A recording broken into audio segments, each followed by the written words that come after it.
Queensland borders are reopening. Let's have a look. Hello everyone, Florian.heise here, and welcome to another episode of Heise Says. Grab your stein of coffee and let's have a look at this recent statement from the Premier. Some good news, the borders are opening once again. Fantastic. Hopefully we can all start to get back to normal. So, the Premier, Anastasia Palaszczuk, has announced Queensland borders will reopen to domestic hotspots from 1 a.m. Monday, December the 13th. The Premier said, nominating a time and a day provided certainty for everyone. Queensland's plan to reunite families had nominated December 17th as the target to reopen, the Premier said. It is clear we will reach our target of 80% fully vaccinated much sooner, although exactly when is difficult to predict. Nominating a time and date provides travellers and businesses with certainty to make their plans and comes 4 days earlier. So as of 1 a.m. Monday, December 13th, travellers from interstate hotspots can arrive by road or air. They must be fully vaccinated. They must provide a negative COVID test in the previous 72 hours. No quarantine is required for the fully vaccinated. International arrivals must be fully vaccinated and return a negative COVID test within 72 hours of departure. They will be required to get a test on arrival. They must go into home or hotel quarantine for 14 days. When can we get rid of this for the international arrivals? I know it's because they're probably at greater risk of bringing in new variants than locals, but still. There are two important changes. Travellers no longer have to wait 2 weeks to be considered fully vaccinated. 1 is enough. All travellers from hotspots must get a test on day 5 after their arrival. The mandate on who can enter venues remains unchanged. It takes effect on December 17th. The border bubble. Vaccinated border zone residents will be able to move freely across the border without the need for a PCR test. Border passes will be required and they will be valid for 14 days.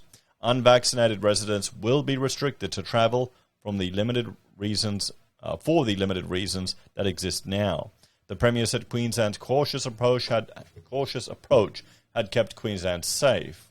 We will live with COVID, but on our terms, the Premier said. We must continue to protect the freedoms Queensland has enjoyed throughout the pandemic, and the best way to do that is to continue getting vaccinated.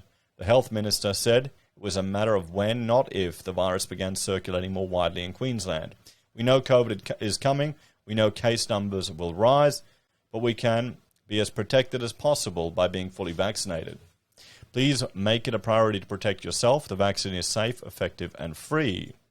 We've always said as soon as we reach the 80% target, we will open up Queensland's borders to reunite families this festive season. By announcing a fixed time for the easing to come into effect, we can help those families plan.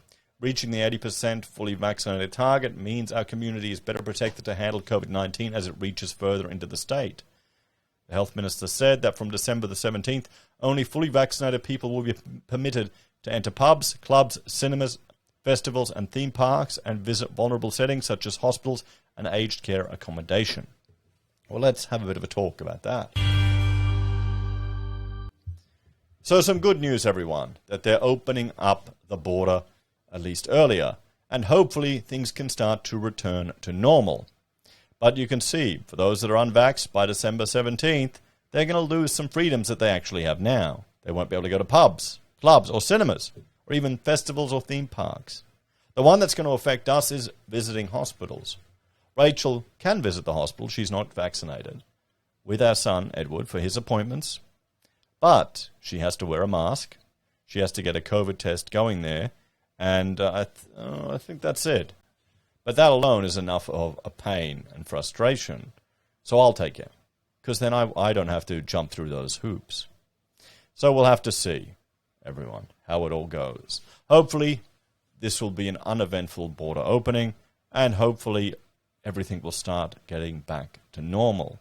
And if we do get flooded with Omicron or another variant, well, it won't have the effect that some of the doomers wish it would have. What do you reckon, guys? Anyway, check out this video I did some time ago about disease mitigation.